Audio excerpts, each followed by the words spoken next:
Men биздин элге таң калам. Кандай сөздү укса да кол чаап коюшундай шарт болуп калган да.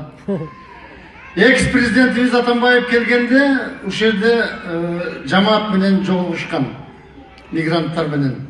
Ошондо сиздер мындай деген суроо бердиңиздер. Балдарыбыз груз двестени жөнөткөндө кыйналып атат. Ошол акчаны чогултуш кыйын болуп атат. Дедиңер эле, президент мынтип жооп берди. Мен өзүмдүн фондумдан 10 миллион сом акча которуп коеюн, жетеби дедилер, силер жаман кол чаптыңар да. Мен мындай деп түшүндүм, президент силер өлө бергиле, акчасын мен төлөп койдум деди. Буга силер кол чаптыңар да. Мен президент болсом антип айтпак эмесмин.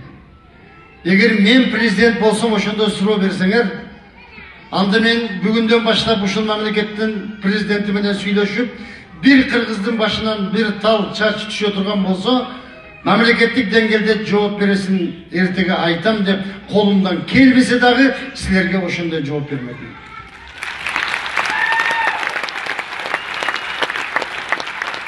Эми мамлекеттин башчысы эл кандай тандаса, ошондой падыша шайланат. Азыркы жаңы шайлангандан чоң нерсени үмүт кылып атабыз. Кудайдан үмүт кылганда үмүт кылып атабыз. Ошол жерде эмес, тезирээк Кыргызстанга кетсек деп үмүт кылып атабыз.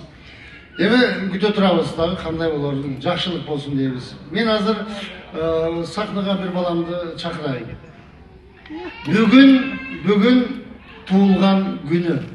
Бүгүн Канат Шанаев 30 жашта. Кол чапасаңыздар. Канат, кел балам.